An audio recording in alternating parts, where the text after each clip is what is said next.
And so before we can descend into the deeper places of soul, before we can truly meet the shadow, before we can open to that grief, love, or those subtle places of the imaginal life, our bodies must learn first that it's safe to be here, that it's safe enough to be here. As we were touching in on last time, there has to be enough of a felt sense of safety to engage in deeper healing and spiritual work. Because if there's not enough safety, if there's not that baseline, then our attention, our awareness, our perception is going to be engaged in fight, flight, freeze, shutdown, collapse, those types of activities, in order to get us out of that danger and that threat. And that requires a lot of inner resources to do that. We often forget, we don't realize how much of my sacred life energy it takes to be engaging in that circuitry of fight, flight, freeze, shutdown. For some of us, it's become so chronic, so habitual that it feels effortless. But at a deep psychic, somatic level, it's not effortless. It takes a lot of energy. And that's, in my experience, why many of us have this deep sense of exhaustion, of fatigue, of tiredness. Not only in our physical bodies, some of us feel that in our physical bodies, but I'm pointing to something more more subtle than that. Within the subtle body or the emotional body or within the soul, or a soul level sort of exhaustion, flatness, tiredness, numbness. It takes a lot of inner resources to keep all of that material at bay, to keep it remaining unlived. And that served such an important protective function for so many of us. No shame, no judgment, no blame. No, none of that. It's served a function. And so the question, of course, now, yes, those strategies came into play very likely for most of us as a young child in our family of origin. Adaptive, protective, to keep us out of experience that we simply did not have the capacity to digest, to process, to metabolize. So we can say, yes, those strategies were intelligent. They were creative. They were life-saving. They were adaptive. They were necessary. And we can also say, perhaps, that these strategies are now, perhaps, several decades out of date. Meaning, am I still in need of that sort of protection? Am I still in need of that sort of function that those strategies once provided? And to not answer that question too quickly, and to realize and to know that most likely, in my experience, if we're really being honest, there's going to be a contradictory feelings around that. Just like there are contradictory feelings around, do I want to heal? Do I want to awaken? Do I want to transform?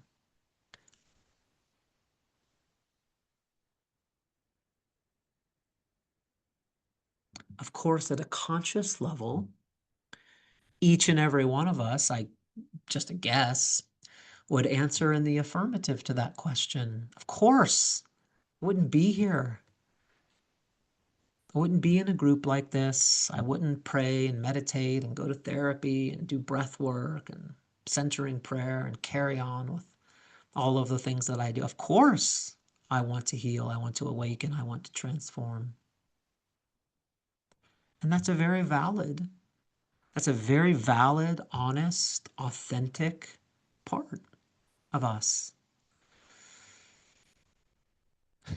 And I'm sure you knew this was coming. In my experience, there's almost always, I say almost, I don't really mean almost, but just to not sound too extreme, or, there's almost always another part of us that just is going to have some hesitation, some trepidation about all of that, that's going to have more of an unconscious investment, maybe in not healing, in not awakening. Why? Why in the world would that be the case? Well, and this took me many years to realize this after meeting with people in therapy for all these years, you know. And the reason for that being that I think at some basic foundational level, we know, we know what's required. We know what's going to be required in order to heal, to awaken, to transform. And what it's going to require is a direct confrontation, meeting, tending of the unlived. Because those strategies, as much as we might dismiss them and judge them, and they worked, sort of, right? They sort of worked, meaning they were sort of semi-successful in keeping us out of unworkable states of anxiety, panic, fragmentation, shutdown, collapse, destabilization, unworkable states of groundlessness, and so forth. And so we know at some deep level that in order to heal, to transform, to awaken, if we really want to begin to invite those strategies to start to soften, because I have resources, capacities now as an adult that I did not have as a young child. But we know that the only way out is through, meaning that we will have to come face to face with all of that shakiness, all of that restlessness, all of that panicky anxiety, whatever it was that we used our strategies to keep ourselves out of. And that's intelligent. That's not neurotic. It's not pathological. There's a certain intelligence to that. So the invitation, of course, if this makes any sense to any of us, would be to invite, facilitate a dialogue, between these two very valid parts of ourselves, and to understand, to really take a moment to understand what it is that we're asking ourselves to do when we take up a spiritual path or a healing path. It's not some light matter. It's not just reading nice, cutesy little memes on Instagram. I mean, nothing wrong with those. I sometimes write them myself. God. It's not a light matter. When we make that call and we stand in that, and with the earth as our witness, and we say, I want to heal, I want to awaken, I want to transform, in whatever language we use, we don't have to use those words. It's like we open a portal, like something opens. The angels pay attention, they're listening, someone's listening. You can take that metaphorically or otherwise. Don't take it that seriously. If you don't want to, I mean, you're welcome to. But it's a serious thing to say. It's a serious thing to mean. Because it's that Jung called it, some of you that have read Jung's autobiography or biography, Memories, Dreams, Reflections, there's a chapter in there that Jung calls Confrontation with the Unconscious. And this was his whole Red Book journey. For those of you, no need to know about any of that. But this confrontation with the unconscious is what he was speaking about, which is a true meeting with everything that's had to be unlived. And the strategies worked a bit. They have a price tag, though, don't they? Yes, they were able to keep us alive. They were able to keep us out of, most of us, out of very unworkable, destabilizing, overwhelming experiences that we could not process. Period.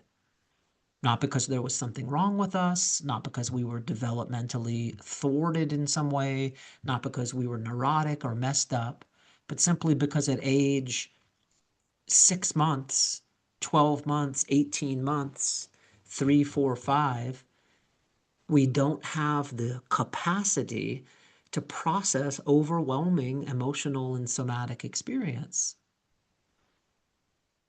And as we all know, those emotions, those feelings, those sensations, those images, they don't just go away because we aren't able to process them. They don't just vanish. They become held, they become memory, they become stored. The body in that way is like an archive, it's a library. The body is the archivist, or the shadow is the archivist of the unlived life. And so this work is going to require that we turn back towards some of that. And that's why there's always healing by its very nature, in my experience. It's always going to feel a bit contradictory. And so if that idea makes any sense to you, then it might be an act of real compassion and kindness to yourself to consider, if possible, to just drop or at least open to the possibility of setting aside all of this shame and judgment and critique and getting tangled up in all of this. Oh my God, it's taking so long. What's wrong with me? I'm so broken. I'm so fucked up. I'm never going to do it. Sorry. I'm never going to do it right. This is a contradictory, deep thing that we're speaking about. If we're really talking about true, deep cellular healing, and we're talking about waking up, it's not just about sort of getting by or feeling better or adapting or adjusting to a world that has gone mad. Those things are valid as well. But we're primarily inviting something a bit different than just fitting in here in this group, just getting by, just maybe feeling better. And that's a very reasonable goal if you aren't feeling well. I mean, we have to start wherever we are, which is valid. But eventually, we're wanting to, or at least the invitation here is to begin to push a bit beyond that to something else, and just to go ahead and expect that, I'm going to have to turn back toward that material that I've spent my whole life at this point organizing my life around not experiencing. We all have, as I sometimes say, again, take it literally or not, one or two feeling states that we'll do just about anything to avoid. And that arose out of something very intelligent, not something neurotic. Now, could we say that that strategy may be a bit out of date? Sure, we can say that. That doesn't feel that judgmental to me. That's more just like kind of an objective fact. That it is, those strategies are a bit out of date, but we come to organize, and this is where it gets really deep and really subtle. And it took me years of sitting with people in therapy and in my own therapy to see this. But we begin to organize our perception, our experience around not feeling those feelings, not having to be in direct relationship with that material. Who I choose as a romantic partner, how I am as a parent, what kind of work I'm drawn to do in the world, who my friends are, what my hobbies are, what kind of spiritual practices I'm most drawn to. Some spiritual practices draw us more in the direction of more of a dissociative, bypassing sort of, again, something like that. Spiritual bypassing, dissociative, disembodied spiritual practice.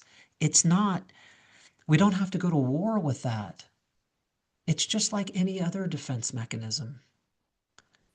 The reason we spiritually bypass, I've had a couple questions about this recently, but the reason that we would engage in that practice, which is just the defensive, protective, avoidant use of our engagement with spirituality and healing, teachings, practices, techniques, teachers, not to get closer to ourself and our own wounding, but to actually dissociate and to get further away from that material. It's just like any other defense mechanism, avoidance strategy. It's no different. The reason we do that is to avoid pain. It's really that simple. To avoid having to feel. So spiritual bypassing, just because I've been asked about it recently, is just one of many, a long list of possible defensive strategies. But the way I see it is it's just another one. And it's definitely been a big part of my life and my practice as a therapist, working with a lot of spiritually oriented people and a lot of their teachers. It's a very rich area. We'll use anything, but there's a certain creativity and intelligence in that. I will use anything, including my passion and engagement for spirituality, to avoid having to feel. Some of us can become aware of this, but for many of us, like any good defense mechanism, it's primarily going to be operating unconsciously, because that's what a defense mechanism is, or an avoidance strategy. They operate unconsciously. If they were conscious, they wouldn't really work that well, would they? If that makes any sense. So not to go off too much into that area of how we can use spirituality and healing teachings, techniques, practices, relationships with teachers to come closer to ourself, our experience, the unlived material, the heart. And we can use those same exact teachings, practices, teachers, all of it, to not do that, to serve a more avoidant function. No shame, no blame, no attacking ourselves for doing any of that. The invitation is greater, deeper, wider awareness and compassion. I engage in these strategies to protect myself from having to feel feelings, sensations, images that historically have come to be associated with something unsafe.